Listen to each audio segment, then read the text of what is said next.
Assalamualaikum warahmatullahi wabarakatuh. Halo semuanya. Di materi sebelumnya, kita sudah membahas tentang nilai dan norma sosial. Nah, sekarang ini kita akan membahas tentang pembentukan kepribadian. Mari simak video berikut ini.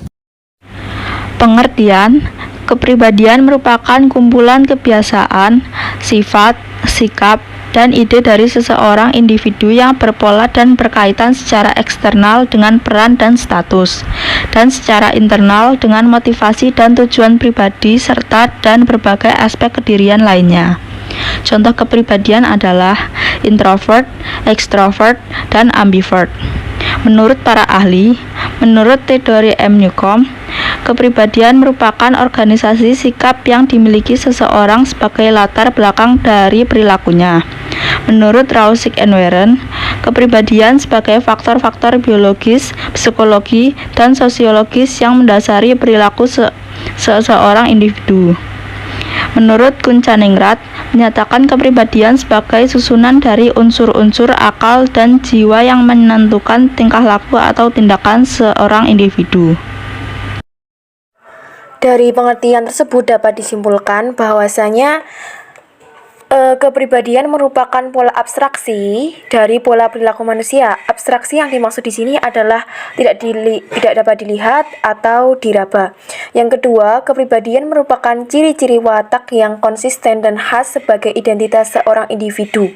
Dan yang ketiga adalah kepribadian mencakup kebiasaan-kebiasaan, sikap, dan berbagai sifat yang khas apabila seseorang berhubungan dengan orang lain.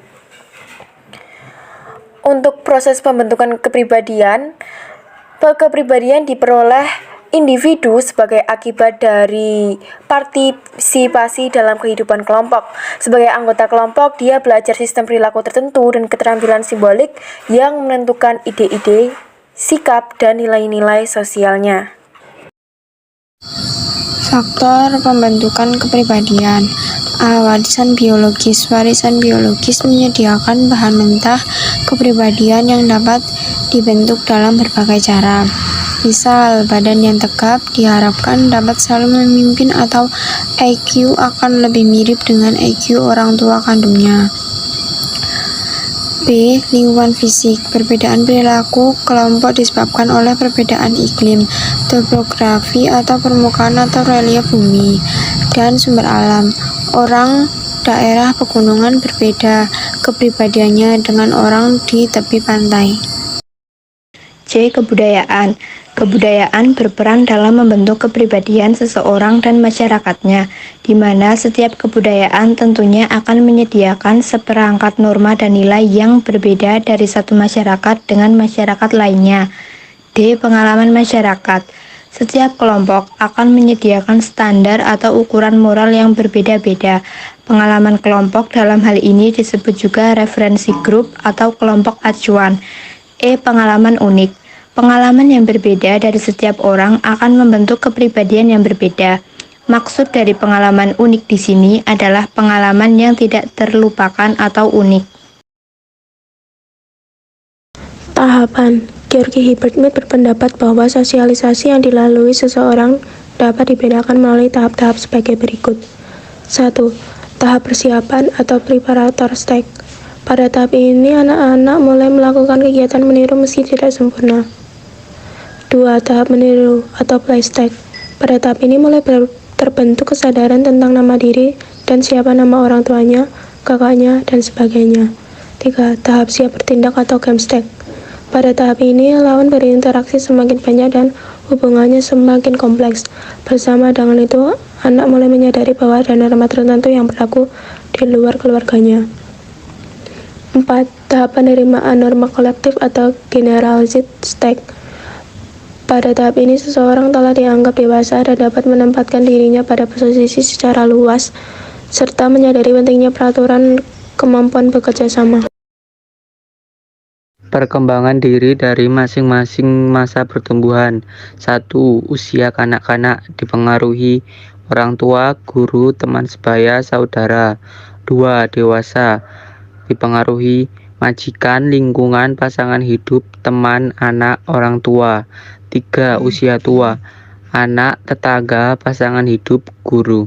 Tabel yang mempengaruhi pengembangan diri sesuai dengan usia.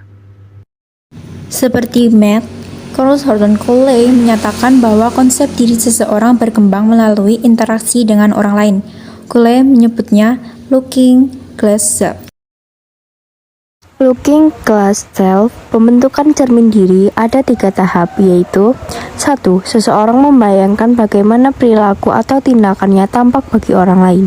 2. Seseorang membayangkan bagaimana orang lain menilai perilaku atau tindakan itu. 3. Seseorang membangun konsepsi diri berdasarkan asumsi penilaian orang lain terhadap dirinya itu. Contohnya, seseorang akan mengukur dirinya dengan tolak ukur penilaian orang lain. Kebudayaan dan pengaruhnya terhadap kepribadian. A. Kebudayaan dan kepribadian. Kepribadian di individu dalam masyarakat dirangsang melalui proses sosialisasi dan proses pembudayaan selama hidup sejak masa kecilnya. B. Perkembangan watak.